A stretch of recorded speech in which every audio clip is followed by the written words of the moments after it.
All right, so this is a representation of a 1920s garment factory. And so the garment industry was Baltimore's #1 industry, and it was also, Baltimore's #1 industry, so most people worked here and in Baltimore, and it was very successful.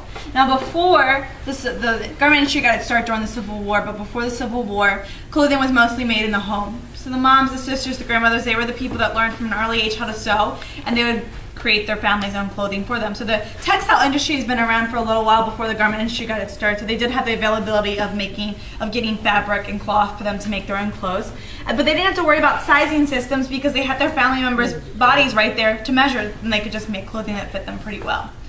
Now there were a small group of women that did have a small business in Baltimore in the mid-1700s. And so this was quite a while before the garment industry got its real start. And the clothing was not mass-produced in any fashion, but these ladies did start selling clothing for other people other than their family members.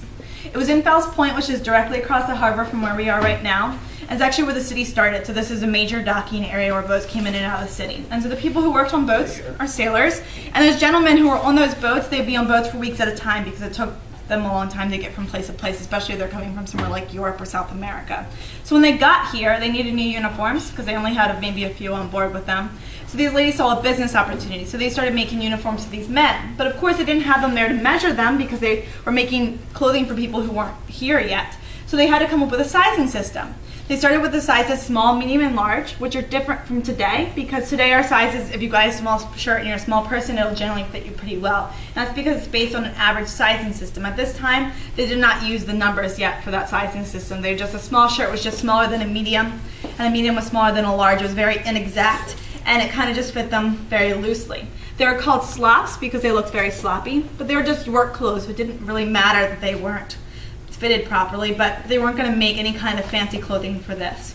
Now, if you did, there were people like tailors and dressmakers that you could go to if you're wealthy to make clothing for you that were custom made, but mostly besides those ladies, everything was made in the home. But this all changed in during the Civil War, and they discovered in the Civil War that a modern sizing system. They took the average height of a man, which was 5'8". They measured how long his arms were, how long his legs were, and how wide his waist was, and they could make uniforms for a variety of men based off of those averages. Because they kept taking these sizes of these men and they kept seeing the same patterns pop up. So this is really how our modern sizing system came about. Now Maryland is a great location during the Civil War because it's a war between the north and the south of our own country, and we're right in the middle. Now this benefited us very well because we were very confused about what side we wanted to be on. We were on the north side because we never officially left, but we had a lot of southern people that supported the south and even fought on their side. But we started making uniforms not only for the north during the war, but also for the south. So it went all over the country, and this allowed our industry to become very prosperous. Now after the war ended, they didn't have to worry about soldiers' uniforms anymore, so they started making something else. And you guys guess what they started making based on this? Yeah, suits. And that's what Baltimore became famous for. If you guys have ever heard of the company Joseph A. Banks, it's a Baltimore company that was founded in the late 1800s, and it was based on suits. Eventually, they started making women's wear as well, but mostly they did men's wear. A company also, London Fog, was also founded in Baltimore too, and still exists today. Now, how they used to make these clothing is they first had to lay out the fabric. This is a long table right now, but actually it'd be even longer in a regular factory, be about 100 feet long. So what they would do is they would have to each day lay out the fabric, and this was usually done by a young boy who was called a spreader. He would take this fabric, pull it all the way down to the end of the table, and he would bracket it so it would stay there, and he would pull it all the way back. And he'd do a couple of layers because they could only cut through so many, but as many layers as they could cut through and they could cut these suits out for, that's how much they got paid. So you want to do as many as you could, because just like those shuckers from earlier, they're also getting paid by piecework.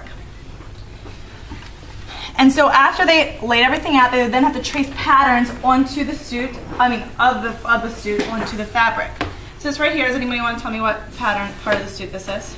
It is the arm. The reason it looks so big though is because before your arm is sewed together to make a sleeve to go, so for your sleeve, for your arm to go through, has started as a wide piece of material. So that's why it looks a little big.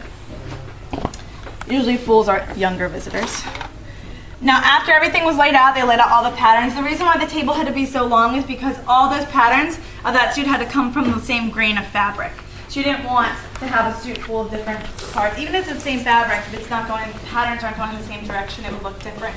And so this is just a suit jacket. You have to have a pattern for the collar, the lapel, the pocket, the body, and the sleeve. And then you would have to have your shirt, your vest, and your pants to go along with that. So it had to be very on the table with lots of fabric. After everything was laid out, you then trace it with something called tailor's chalk. This is different what you guys have used in the classroom. It's more oil-based and it kind of looks like an old bar of soap.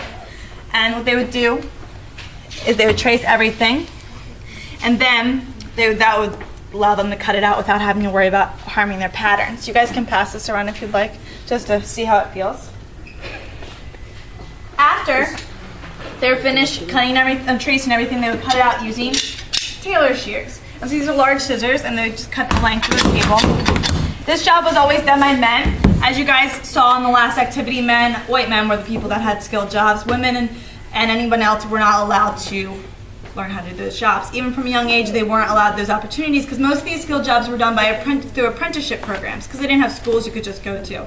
And so apprentices are only allowed to be 11-year-old boys would go, and their families would pay for them to learn how to do a trade. And so these trades were always kept with men because women and African Americans and other ethnic groups were not allowed to learn until much later. And so what they would do with this was the most skilled job in the factory, so the man would cut this out, and he had to be pretty strong anyway because these scissors are pretty large. But he could only cut through so many layers with these scissors. With thick fabric, especially something like this, you could only cut through so many layers. But with a new invention, they were able to cut through so much more. So after 1881, they were able to invent machines to make our lives easier. And so this one right here, this is a vertical shear. This was invented around the 1920s, and it used to cut through a lot more fabric. So these are patterns for collars. As you can see, anything that fit in front of that blade, and then some, it could cut through all of this. And it can cut through it very easily. And it's very easy to move because it has wheels on the bottom. And it works very well. Now I can show you guys how it works if you wouldn't mind taking a few steps back from the table.